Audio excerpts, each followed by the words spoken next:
இயேசு கிறிஸ்துவின் இன்ப இனிய நாமத்தில் வாழ்த்துகிறோம்.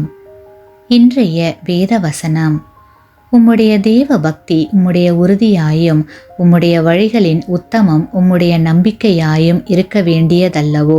யோபு 4 அதிகாரம் 6 Today's Bible verse: Is not your reverence your confidence, and the integrity of your ways your hope?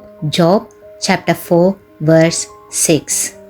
போதகர் ஜானுடைய சபையிலே பிரசங்கம் செய்வதில் கெட்டிக்காரனான வாலிபன் ஒருவன் இருந்தான். பிறரை விடவும் தான் நன்றாக பிரசங்கம் செய்ய முடியும் என்ற பெருமை அந்த வாலிபனிடம் சற்று அதிகமாக காணப்பட்டது. ஒரு நாள் போதகர் அந்த வாலிபனிடம், நான் பங்கு கொள்ளும் ஆராதனையிலே நீ தேவ செய்தியை கொடுக்க வேண்டும், அதற்கு ஆயத்தமாக வா என்று கூறினார். அந்த வாலிபனுக்கு இருந்த பெருமை போதகர் கூறியதை கேட்டவுடன் உச்சகட்டத்திற்கே போய்விட்டது. பிரசங்கம் பண்ண வேண்டிய நாள் வந்தது. அந்த வாலிபன் நன்கு உடை உடுத்தியிருந்தான். நன்றாக பிரசங்கிப்பதற்கு குறிப்பு எடுத்த ஒரு தாளையும் வேதாகமத்தோடு சேர்த்து வைத்திருந்தான். போதகர் ஜான் வாலிபனை மேடைக்கு அழைத்து சென்றார். பிரசங்க மேடையின் முன் வந்தவுடன் எல்லாரையும் பெருமையுடன் பார்த்தான். அவ்வாறு பார்த்து கொண்டே வேதாகமத்தை திறந்து பிரசங்க குறிப்பை எடுக்க எத்தனைத்தான். அப்போது திடீரென்று காற்று வீசியது. அவ்வாறு வீசின காற்றிலே வாலிபன் எழுதி வைத்திருந்த குறிப்பு ஜன்னல் வழியாக வெளியே பறந்து போய்விட்டது.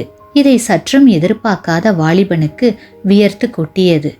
ஏதோ ஒரு வசனத்தை எடுத்துக்கொண்டு கஷ்டப்பட்டு ஒரு சில நிமிடங்கள் பேசினான்.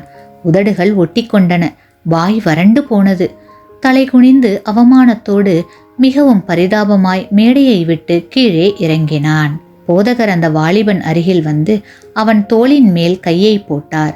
உடனே அந்த வாலிபன் போதகரை பார்த்து, எனக்கு இப்படி ஆகிவிட்டதே என்று கூறி மிகவும் வருந்தினான்.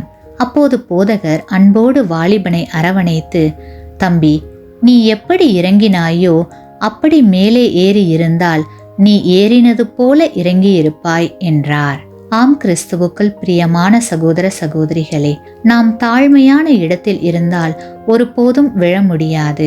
பெருமையினால் உயரமான இடத்திற்கு ஏறி விழுந்தால் பலத்த அடிபடும். ஆகவே தாழ்மையோடு இருப்போம், ஏனெனில் மேன்மைக்கு முன்னானது தாழ்மையே. ஆமேன். நீங்கள் பெற்ற இந்த ஆசீர்வாதத்தை மற்றவர்களோடு பகிர்ந்து கொள்ளுங்கள்.